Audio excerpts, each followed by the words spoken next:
బీసీలను కాంగ్రెస్ పార్టీ మోసం చేయాలని చూస్తుందన్నారు బీజేపీ ఎంపీ ఆర్ కృష్ణయ్య.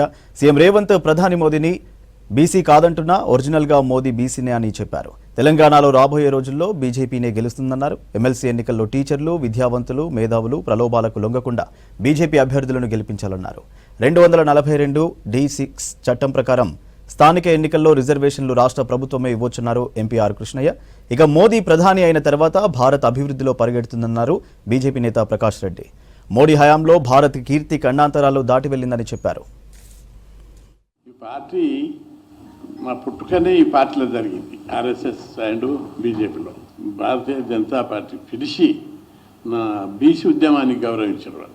నన్ను, నాతో పాటు బీసీల యొక్క అభివృద్ధిని చిత్తశుద్ధితోటి, అంకితభావంతో గ్రహించి నిజమైన నాయకులను బీజేపీ ఎప్పుడూ అభినందిస్తుంది, ప్రోత్సహిస్తుంది. అందుకు నేనే తార్కాణం.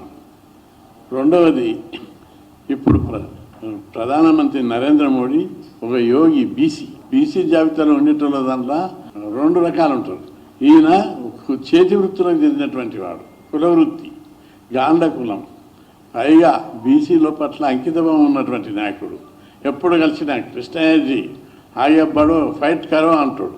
అంత అంకితభావం ఉన్నటువంటి వ్యవస్థ లోపల హక్కుల కోసం మీరు పోరాడండి, నా మద్దతు ఎప్పుడు ఉంటుందని వెన్నుదట్టి రేపెట్టటువంటి గొప్ప నాయకుడు మోడీ. ప్రపంచంలోనే మోడీది ఈరోజు భారతదేశం యొక్క గుర్తింపు ఎప్పుడు వచ్చింది? మోడీ ప్రధాని అయిన తర్వాత భారతదేశం అగ్రదేశం వైపు పరిగెడుతుంది.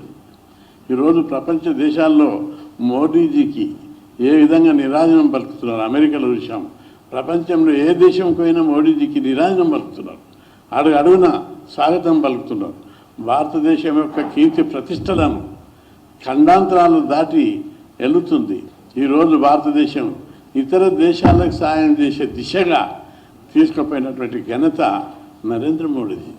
కాబట్టి అంతేకాదు, రాజకీయాల్లో అవినీతిని నిర్మూలించాలి, ప్రాచ్యాలన చేయాలి. రాజకీయాలంటే సంఘసేవ, రాజకీయాలంటే నిష్కామ కర్మ. ఏ ప్రతిఫలం ఆశించకుండా సమాజాన్ని అభివృద్ధి చేయాలి.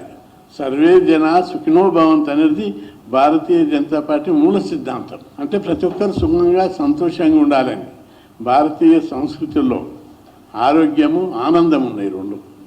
కాబట్టి అంత గొప్ప భారతీయ సంస్కృతికి పునర్వైభవాన్ని తీసుకురావడానికి మోడీ గారు, అమిత్ షా గారు, ప్రతి కార్యకర్త, బీజేపీ కార్యకర్తలందరూ కూడా భారతదేశాన్ని ఒక గొప్ప దేశంగా, ప్రపంచంలోనే అగ్రదేశంగా తీర్చిదిద్దాలని గొప్ప ఆశయంతో ప్రతి ఒక్కరు సుఖంగా ఉండాలి, ప్రతి ఒక్కరు పేదరికం నుంచి విముక్తి కావాలి, సబ్కా సాత్ సబ్కా వికాస్ ఈ నినాదంతో దూసుకుపోతున్నాడు. మా భారతీయ జనతా పార్టీ అభ్యర్థి చిన్నమ్మాయి అంజిరెడ్డి గారు పట్టభద్రుల నియోజకవర్గం నుంచి పోటీ చేస్తున్న అభ్యర్థి తప్పుడు ఏదో మాట్లాడినాడని చెప్పి అనవసరమైన తప్పుడు ప్రచారాన్ని, అది కులం మీద, నాయకుల మీద తప్పుడు ప్రచారాన్ని మొదలుపెట్టింది కాంగ్రెస్ పార్టీ నాయకత్వం. కాబట్టి నేను వ్యక్తుల గురించి మాట్లాడతలేను. సోషల్ మీడియాలో తప్పుడు వార్తలు ప్రచారం చేస్తున్నారు. గతంలో కూడా మున్సిపల్ ఎలక్షన్స్ అప్పుడు కూడా మా బండి సంజయ్ గారు మీద కూడా ఇటువంటి తప్పుడు ఒక ఉత్తరాన్ని పబ్లిసిటీ చేసి సృష్టించి దాని ద్వారా 10,000 రూపాయలు ఇవ్వద్దు అన్నాడు బండి సంజయ్ గారు, ఆపమన్నాడు అనేటువంటి ప్రచారం చేశారు. పార్లమెంట్ ఎలక్షన్స్ అప్పుడు, అసెంబ్లీ ఎలక్షన్స్ అప్పుడు అమిత్ షా గారి మీద కూడా అటువంటి తప్పుడు అవి తయారు చేసి సోషల్ మీడియాలో పెట్టడం జరిగింది, తప్పుడు వీడియోలు తయారు చేసి.